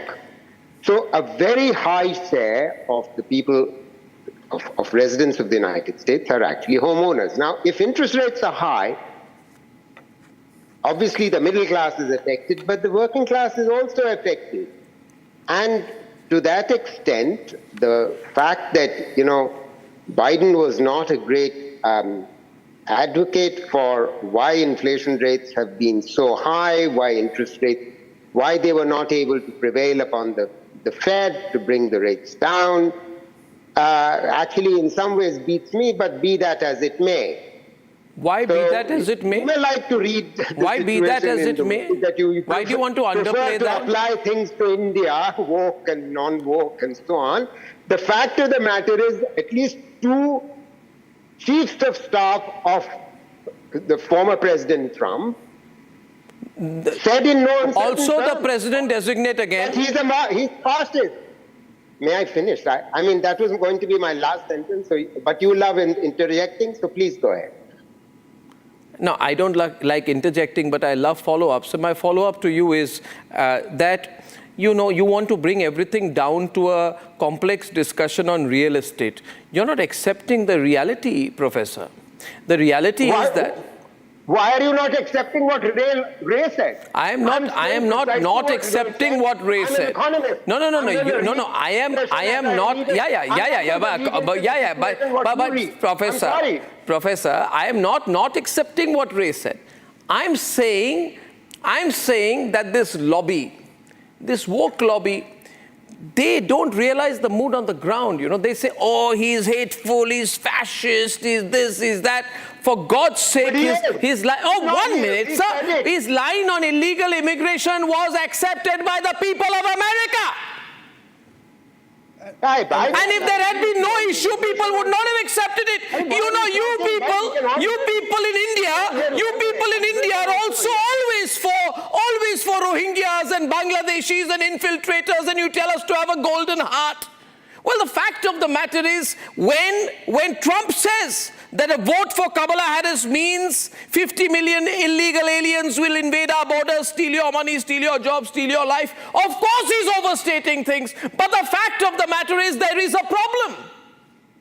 Like there is a problem in India too. Like there are 93,000 Indians on the borders. Why? Because the Indian... What about the 50 million, 100 million? What about the 50 million, 20 million Bangladeshis? Enjoy and you see the problem with you. 1 minute. It's a problem with you. I don't want to raise my voice, please. I want to have a temperate discussion, but you won't let me. The fact of the matter is we have a leader in India too. We have a leader in India too, Ray, this curious analogy that you will like. We have a leader in India too, who is an opposition leader. I think he will remain in the opposition. He says, you see, Indians, India is not a nation. And then he expects to get elected. I'm only saying the right wing is pro-nation. If you're not pro-nation, what are you? What is Make America Great Again? It's pro-nation, pro-American nationalism, good for them. It's nationalism has a constituency, Professor, that you may not accept, but which is growing larger and larger every day in every country. Can I have Advaita on the other side? Advaita, what happened today? What do you think? I think common sense won. That's what happened today. I think, you may want to embellish it with all sort of things and now steer the argument towards inflation, which was at 22%, by the wage increase was at 20%. So there was a disparity, but it wasn't that bad, et cetera, et cetera. Yeah. You can say whatever you want. Okay, bottom line is that we had an issue with the Democrats going completely crazy. And that was the problem. They were unhinged. The far left had taken over. They were more concerned about pronouns than they were about any real issues on the ground. They made that their reason for existence. And this is when people are saying things like, look, the eggs are too expensive, daily essentials are too expensive, young homeowners, because of the interest rates, cannot even aspire to buy a house anymore. These were all very real issues. And instead, what did you have the Democrats doing? This one's a dictator. This rally in MSG is like the Nazis, and it was held in this and so year. It's just demonization, identity politics. Kamala Harris, no idea what she stood for. Word salad after word salad. Nothing on her policies is clear. At one point, she's against fracking. At the other time, she doesn't have a problem with fracking. Then she's in for gun bans, and then she goes ahead and says, well, I own a gun and I strap one when I have to. So the American public was saying, just who are you, Kamala Harris? What exactly do you stand for? What is your policy? Trump just came in with a sharper, more sensible message. Whether you like him personally or you don't like him personally, at least what you saw was what you got. Okay, if he said he wanted to end the war, he was going to do it. He didn't waffle about it. No, he didn't waffle. He didn't waffle. And Arnab, let's also be clear, the African-American vote percentage for Trump has gone up from 8% to 15%. That's nearly double. People don't like it. I'll draw a comparison out here. In India, a lot of young African American males could identify with that kind of judicial persecution and violence. So, I mean, there are a lot of factors at play here. True that. See, the thing is, 2019, when Narendra Modi won for the second time, he got a considerable Muslim vote. And the woke lobby could not accept it. Now, why did the Muslim community also vote for Narendra Modi? Why did his vote share go up? It is because in today's world, in my humble opinion, Saira, Rashmi, people want strong leaders and dependable leaders. And Trump is seen as strong leader, dependable leader, as opposed to Kamala Harris, who keeps abusing Trump. And I think this time, one of the big reasons why Kamala Harris lost is because of the unhinged rants of Barack Obama and his wife. All they did was abuse day in and day out, calling Trump hateful, fascist, demonizing him. They never accepted the fact that their own candidate cannot speak without an autocue. Now, there are comparisons being drawn. Rashmi, may I draw you in? Are there comparisons between the situation in the US and in India?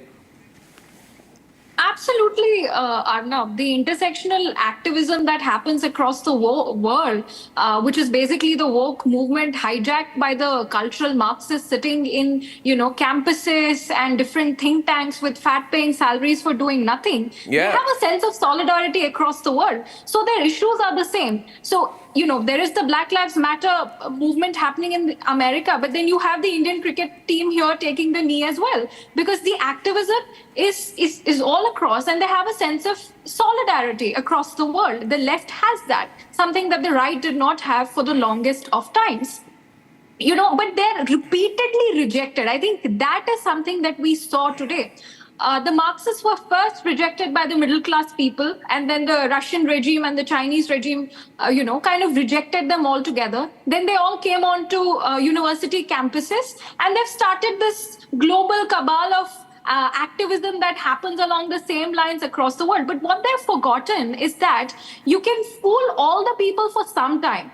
You can also fool some people all the time, but you can't fool all the people at all times. That's what they've forgotten.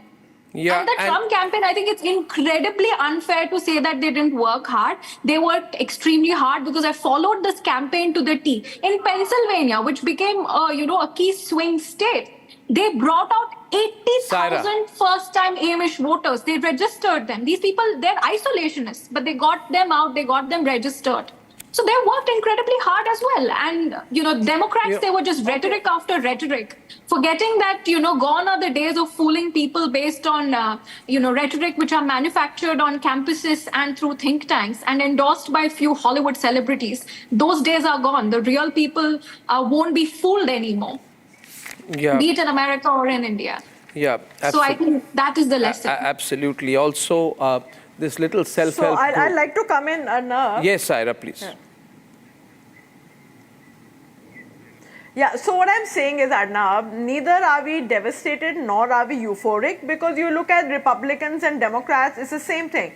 Kamala Harris has never been vocal about pro-Palestinian rights, and I feel the Joe Biden administration didn't do enough to stop the war in Gaza.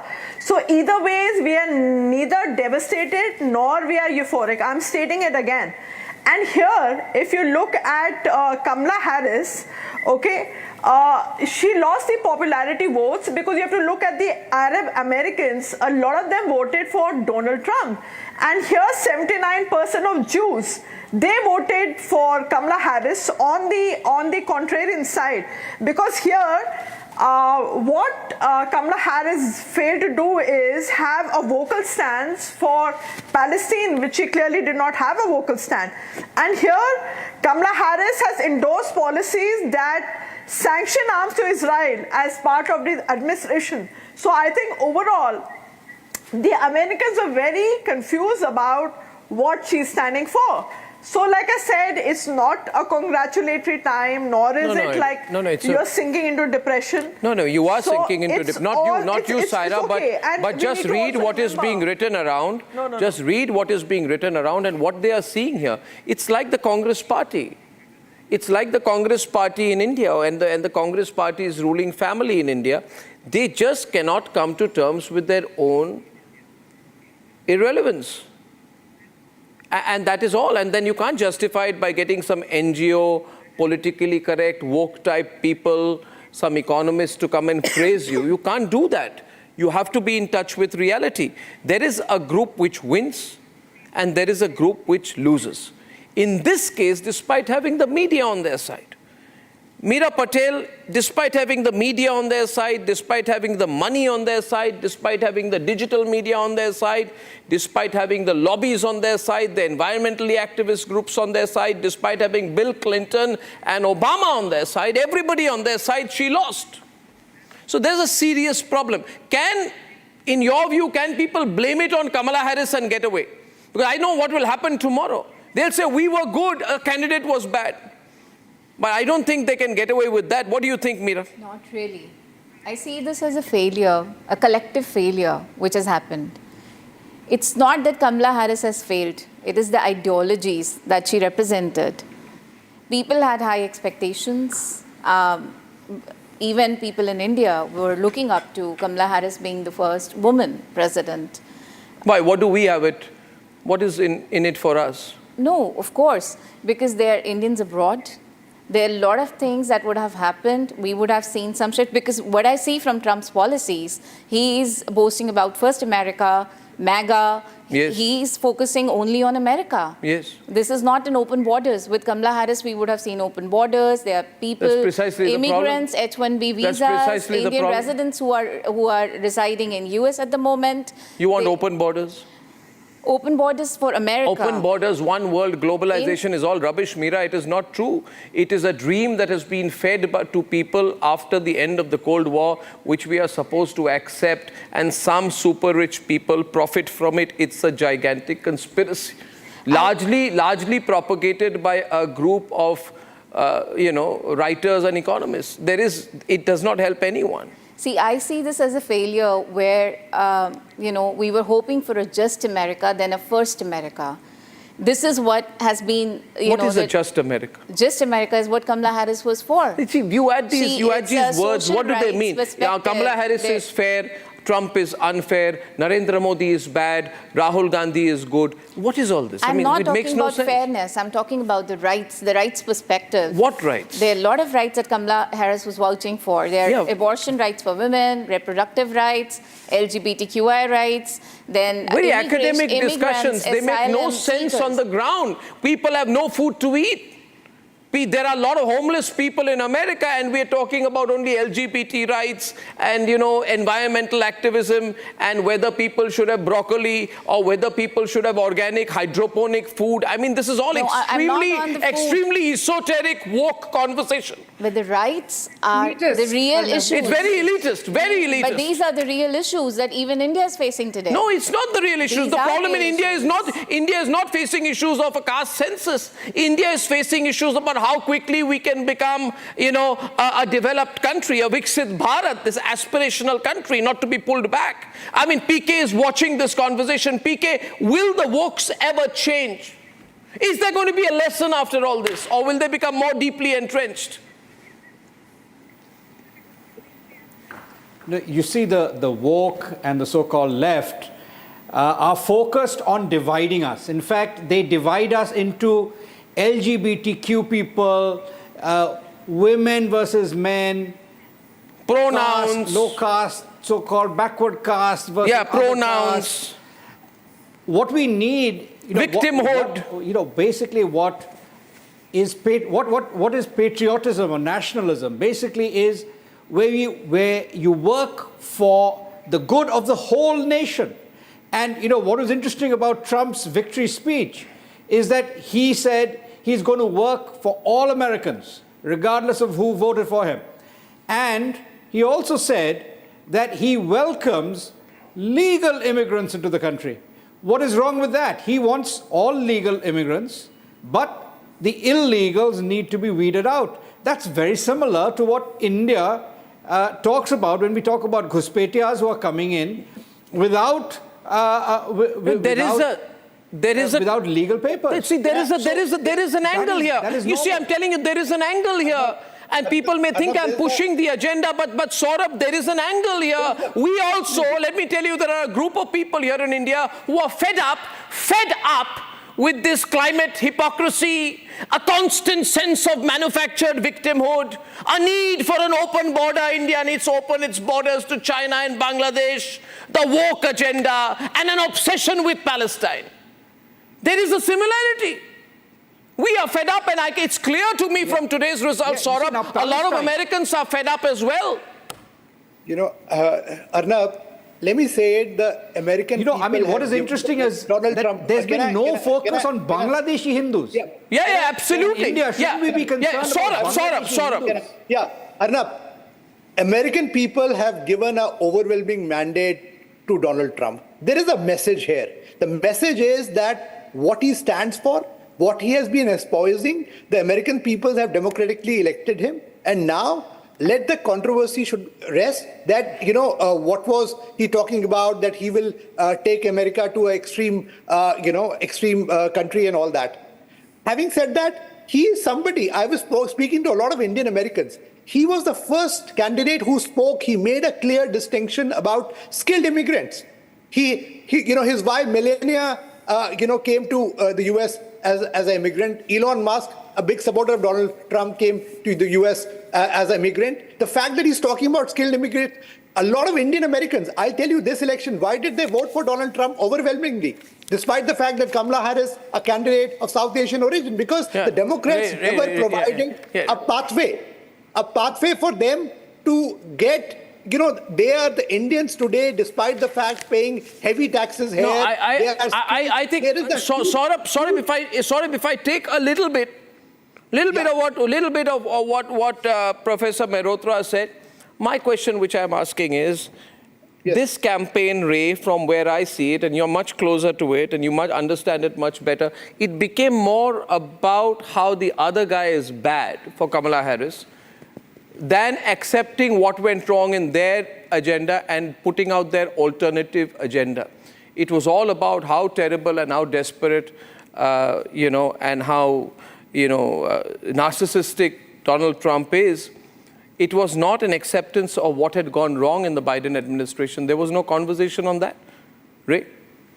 Oh, I think a lot of that is true. I mean, I personally am not a fan of Donald Trump. I think he is bad. But you got to tell your own story. You got to say what you're for. And if you're going to point your fingers at the candidate or find other excuses, I think you're making a big mistake. We saw in the 80s when Reagan and Bush won 3 straight elections, the Democratic Party had to change. And they did change with Clinton, and then actually Al Gore won the popular vote in 2000. And there was a shift because they started to pay more attention to what voters cared about. And I think that's going to have to happen now. You can't just do things in reaction to what Trump's going to do. And I think there will be a reaction, but that's not enough. You have to say what you're for. And if you don't say it and prove it, then people are going to tune you out. Santosh Mehrotra, academia, rock stars, and rich politicians all failed in this case. They all failed. Do you think academia will change its approach and do some real thinking on, after all, academia must represent what is on the ground. I mean, they can't go into their own capsule, which evidently they must have done. It's real people who do things like Elon Musk who are getting the following, People who do things. Arnab, yes. Arnab, I'm not here to speak on behalf of American academics. I think the bottom line is that she had 107 days to define her agenda. And ultimately what emerged in the 107 days is that she hadn't used her 4 years in office as vice president to actually determine exactly what her agenda was if she was to become a presidential candidate in place of Joe Biden. If I was in her position, I would have actually done some preparation for that. Unfortunately, she did not do that preparation, and I think she's paying the price for that. And it's true, and I think you're right, and Ray's right, that, and I felt that all along, there wasn't enough depth of analysis which had gone into the agenda that she was putting forward. By contrast, it has to be said for Mr. Trump, convicted felon on 74 counts, no question about it, a mafia don of 30 years standing in Brooklyn. Mafia don, you said? Mafia don. Yeah, what else? exactly. What else would you like to add? Listen, listen. You don't know enough about the man for you to pontificate. How do you assume that? I'm sorry. I knew I was sparing a hornet's nest. I am a self-proclaimed expert on conservative global politics. So why don't you just let me? No, don't say I don't know. I mean, that's again this kind of supercilious academic talk. You don't know, I know kind of. It's not supercilious. It is supercilious. Isn't Ray saying the same thing? He's a convicted felon. Is that a factually wrong statement? Yeah, you used it. Nobody bought that line. Nobody bought that line. I think and you can't say she had 100 days. She had 1,460 days in office before that. Twice. I know that, yaar. I mean, we know we had 2,000 people dying in Gujarat in 2002. We've got that man who supervised that. As Prime Minister of India. For God's sake, would you like to tell the whole country? Don't talk like a profound Wikipedia page. Would you kindly say what the Supreme Court said on the allegations against Narendra Modi, or would you try to whitewash that? Would you try to whitewash that again? I think I protest against that attempt. You falsify facts by the professor on my program, Saurabh. This is unacceptable. In any case, you keep Professor, you're not being factual here. There, he walked out. He walked out. This is a classic woke behavior. Can't stand the heat, then you get out of the kitchen. He walked out of the program. Let's stick to facts. Whatever is the facts, I will again reiterate the will of the American people has to be respected. And there is a reason behind that. These are people-centric politicians who are today appealing to the voters. They are getting mass appeal, so there has to be a reason. Somebody has to smell the coffee and realize why is that the other side is not winning an election. Winning an election, it's not about, nobody can blame an EVM here. Yeah.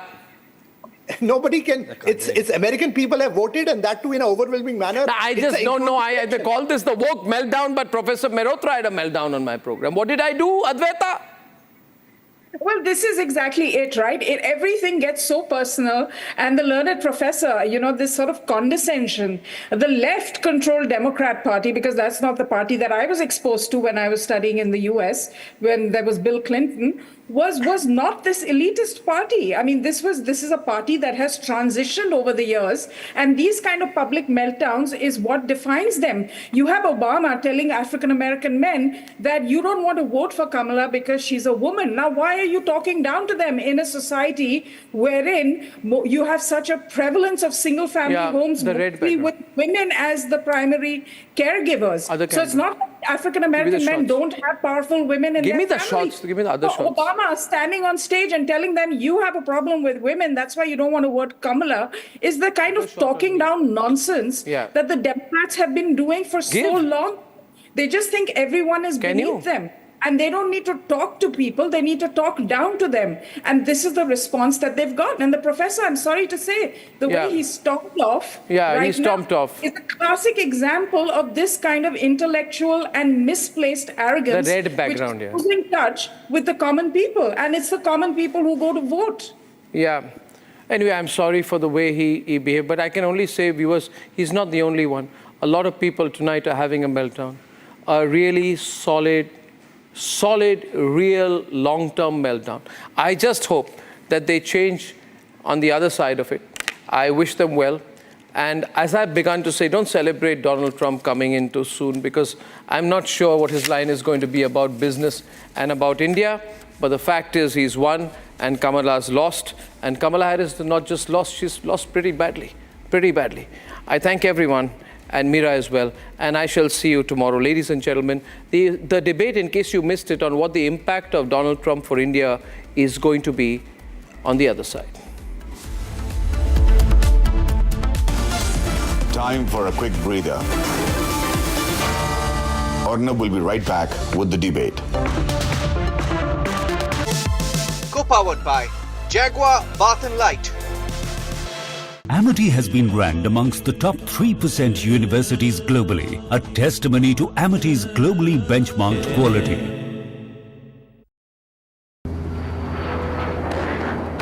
I don't care for no songs and proses. I don't care for no sweet boys with roses. All I want is a touch of love.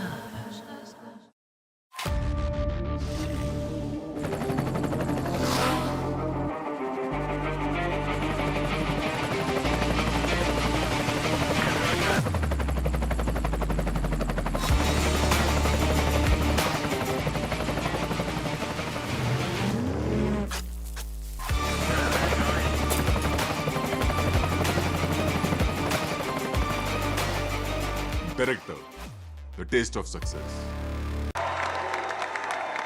Thank you very much. Wow.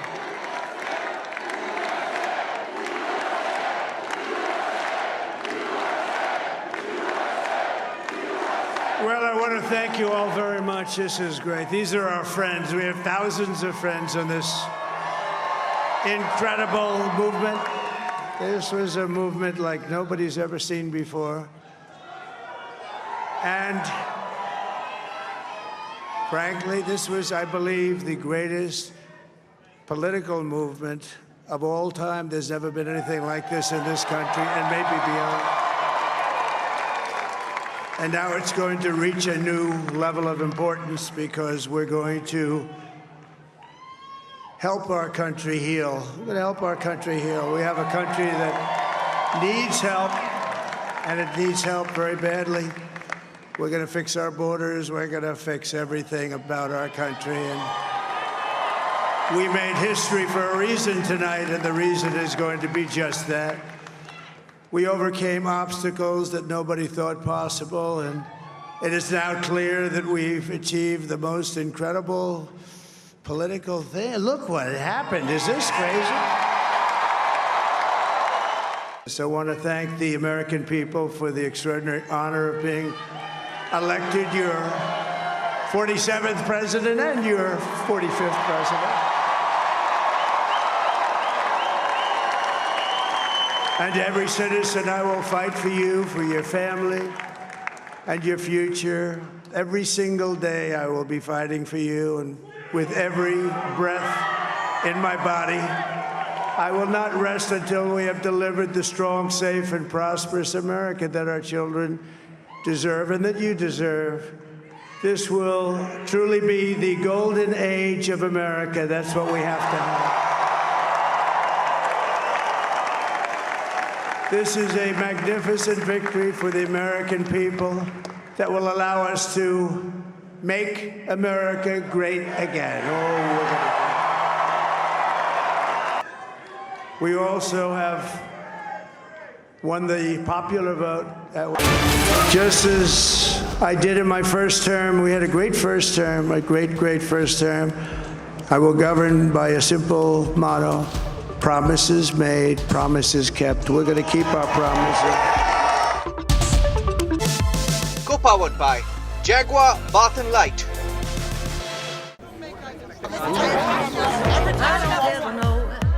Songs and proses. I don't care for no sweet boys with roses. I'm too busy, baby, making plans on how to get me one of them manly men. All I want is a touch of love. Amity has been ranked amongst the top 3% universities globally, a testimony to Amity's globally benchmarked quality.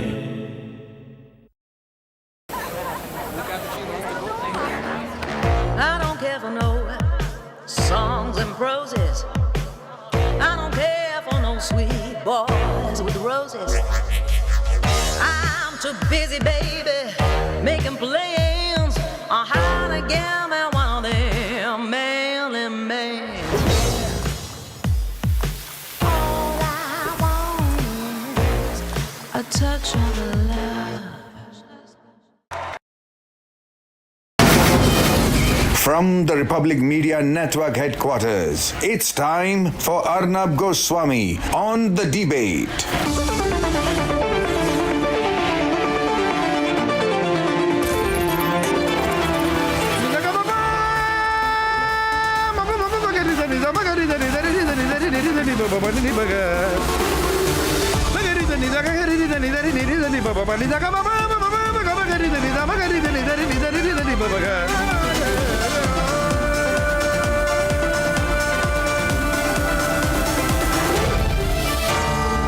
Arnab Goswami on The Debate.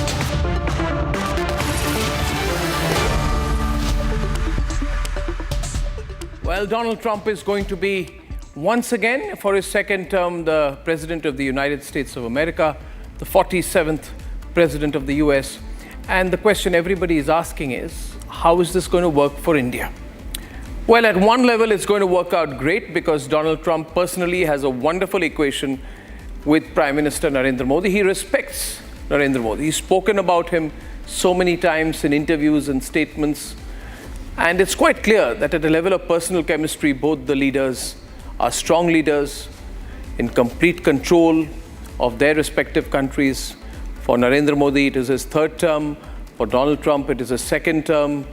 Both are leaders with cult followings and quick decision makers. So at a level of personal chemistry, I think there is a world of possibility out there that Narendra Modi and Donald Trump will do great things together, that they will be able to take quick decisions, cut the red tape, and make things work. Having said that, and despite the fact that many people believe that Donald Trump wants America and India to work together, and I too believe that he does want America and India to work together, I have no doubt that compared to Kamala Harris, he's a much better alternative as the President of the USA from an Indian perspective. But we must be extremely watchful as well, because there are things you say during an election. How Donald Trump will be in his second term towards India will only be found out after he enters the White House for a second term. And I would be